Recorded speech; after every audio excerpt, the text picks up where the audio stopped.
Assalamualaikum warahmatullahi wabarakatuh. Hai sahabat Rainbow semua, semoga semua dalam keadaan sehat ya. Pada kesempatan kali ini, tim Rainbow bisa berbincang-bincang tentang anak ADHD dengan Bapak Dr. Yoga Budi Santoso. Beliau merupakan dosen PLB Uninus, juga merupakan Ketua Program Studi Pendidikan Luar Biasa Uninus. Selain itu, beliau menjadi konsultan di berbagai tempat, diantaranya di Edufa dan Inklusiva. Keahlian khusus beliau pada anak ASD, anak dengan ADHD, dan modifikasi perilaku. Yuk kita sama-sama simak videonya.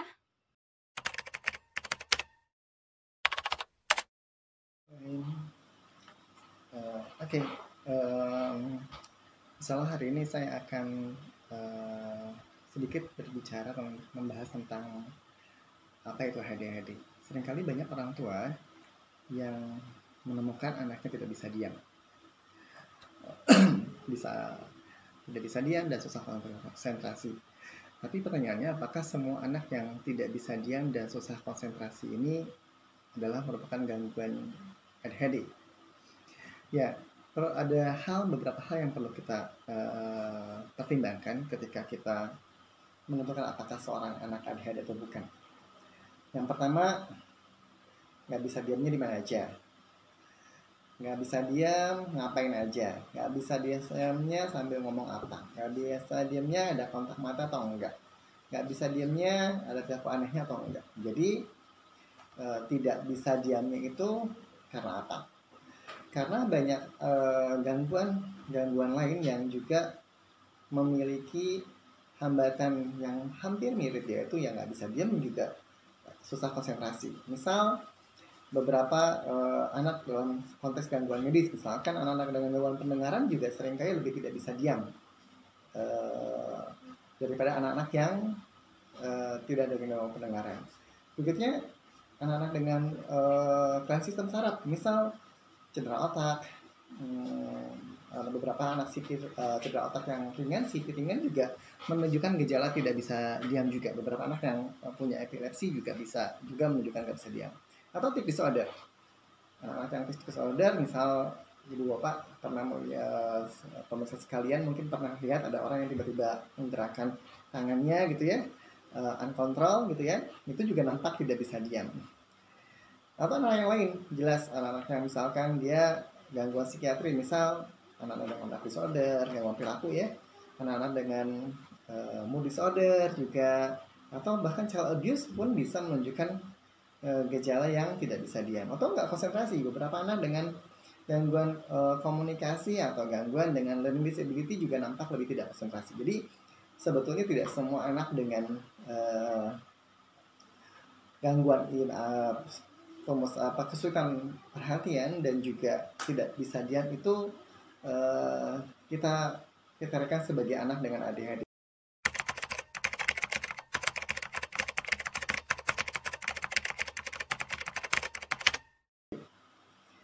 Oke, kapan sih seseorang disebut anak ADHD? Jika kita merujuk buku panduan DSM, Diagnostic Statistical Manual of Mental Disorder, kalau kita dulu merujuk gangguan di DSM 4, seseorang anak dikatakan ADHD bila memenuhi kriteria dia punya gangguan atensi, hiperaktivitas, dan atau impulsivitas. Jadi impulsivitas ini sunnah, boleh ada, boleh tidak ada gitu ya. Atau kalau di DSM 5 jadi dua kriterianya, gangguan inatensi, hiperaktivitas, dan impulsivitas itu dibikin jadi satu kesatuan gitu ya. Apa sih inatensi? Inatensi adalah ketidakmampuan seorang memberikan perhatian. Biasanya tetap kita compare dengan umurnya sebetulnya, karena tentang atensi juga biasanya ada patokan umur di situ. Nah, kapan kita melihat bahwa oh mungkin anak ini punya masalah di atensi gitu ya? Kita bisa melihat bahwa beberapa anak masalah di atensi bisa dilihat dengan gagal memberikan perhatian pada saat mengerjakan tugas, misal sulit menyelesaikan tugas hingga selesai, tampak nggak cukup mendengarkan ketika diajak bicara gitu ya. Tapi bukan karena faktor gangguan interaksi ya, kayak anak autis memang tidak menatap seseorang ketika diajak bicara, memang itu karena gangguan interaksi. Tapi adik-adik ya dalam konteks dia susah konsentrasi, inatensi atau susah konsentrasinya ketika dalam konteks bukan karena gangguan interaksi. Misal dia juga susah mengatur tugas gitu, kadang-kadang suka kehilangan benda-benda gitu ya, juga agak mudah teralih ketika ada rangsangan dari luar. Misal ketika dia duduk tenang, tiba-tiba ada berisik di luar, dia mudah sekali teralih, atau sering lupa aktivitas sehari-hari. Nah, seseorang dikatakan hiperaktivitas bisa ditandai dengan misal gelisah, sering gelisah ketika duduk, misalkan duduknya nggak mau diam, tangan gerak-gerak gitu ya, sering menegakkan tempat duduk, sering berlari atau meloncat berlebihan, kadang sering mengalami gangguan kesulitan jika bermain atau bersenang-senang dengan waktu diam. Jadi nggak bisa tuh yang namanya main-main sambil menggambar, duduk tahan lama di situ gitu ya, atau kadang-kadang juga bicara berlebihan. Nah, tapi tidak semua anak-anak yang muncul perilaku tersebut kita sebut sebagai anak dengan ADHD.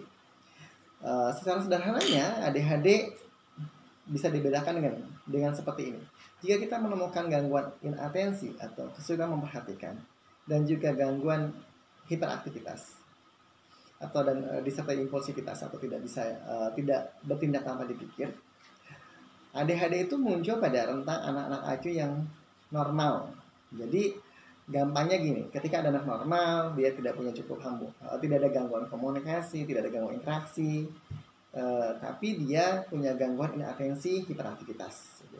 Nah, ADHD ini cukup sering tertukar dengan anak-anak yang gifted, anak-anak yang IQ-nya pintar, karena memang anak-anak dengan IQ yang tinggi itu cenderung juga aktif. Tapi biasanya dalam konteks anak-anak dengan IQ yang bagus, mereka aktif, tapi ketika dia mengerjakan sesuatu dia bisa fokus. Kalau anak ADHD dia aktif, dia sulit untuk mengerjakan sesuatu. Bahkan kalau mengerjakan sesuatu belum selesai udah beralih lagi ke hal yang lain. Anak ADHD pun sering juga tertukar, kalau orang lain berpikir tertukar dengan anak-anak yang misalkan autism, karena banyak autism disertai dengan perilaku tidak bisa diam. Jadi tapi autis punya gangguan interaksi. Jadi gampangnya adalah anak-anak dengan IQ-nya normal, tapi dia susah konsentrasi dan susah hiperaktivitas.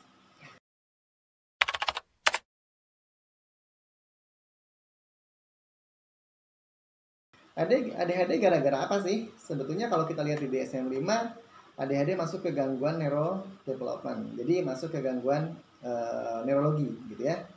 Gangguan saraf gitu ya. Mungkin ada beberapa bahasan bahwa misalkan di dopamin, di gen D4 itu ADHD bermasalah di situ. Tapi itu wilayahnya medis lah. Gitu ya. Berikutnya beberapa juga yang punya faktor resiko ADHD ya, pertama genetis juga. Kalau di DSM-5 ada berat bayi yang rendah juga beresiko. Terus juga dalam konteks yang lain, kalau ibunya perokok juga dia punya peluang untuk punya anak ADHD mungkin lebih tinggi gitu ya.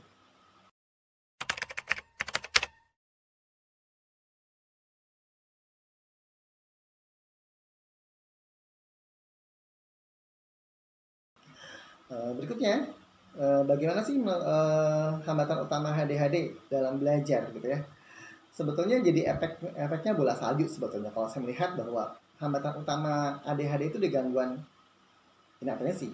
Tapi dari gangguan inatensi ini berdampak pada dia tidak cukup mendapat informasi dari apa-apa yang disampaikan. Misalnya ketika di sekolah gurunya menjelaskan, dia tidak memperhatikan, dia asik dengan misalkan dia asik mengganggu temannya, dia tidak bisa diam, dia nggak bisa memperhatikan.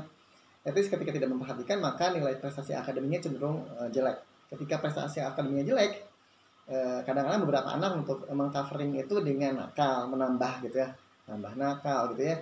Jadi nanti prestasi nanti dicap nakal oleh teman-teman, nanti jadi punya negatif self image juga gitu ya, bahwa aku memang nakal.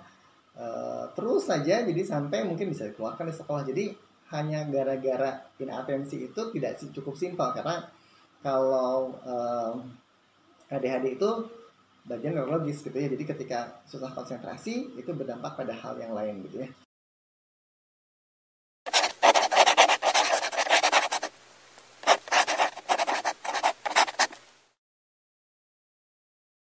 Berikutnya, apa sih yang harus kita prioritaskan pada anak ADHD? Yang pertama, tentu saja intervensinya berbasis gejala gitu ya. Konteksnya bahwa hambatan utamanya di inatensi dan hiperaktivitas atau disertai dengan impulsivitas. Di inatensi sendiri sebetulnya kalau di tataran medis sebetulnya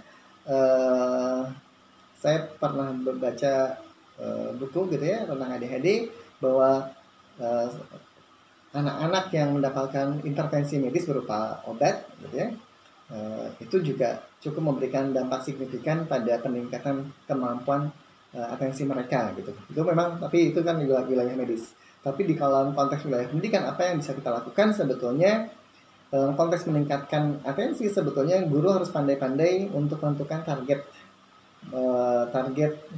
peningkatan atensinya. Misal guru harus punya target bahwa ketika di asesmen anaknya mampu mengerjakan hanya mampu mengerjakan 2 soal, habis itu dia mulai teralih, maka dia harus bikin targetnya 3 soal di kemudian. Maksudnya jadi harus disusun secara bertahap. Berikutnya, bagaimana untuk hiperaktivitas dan impulsifnya gitu. Itu terkait dengan masalah perilaku gitu ya.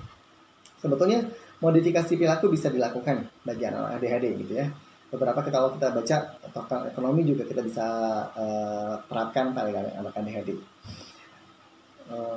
Oke, tapi ada hal juga yang paling penting bahwa seringkali anak ADHD juga tidak berdiri tunggal. Dia seringkali disertai dengan gangguan-gangguan lain. Misal yang cukup sering juga adalah gangguan perilaku menentang atau dengan conduct disorder, gangguan perilaku. Misalkan dia membunuh binatang gitu ya, berbohong gitu ya.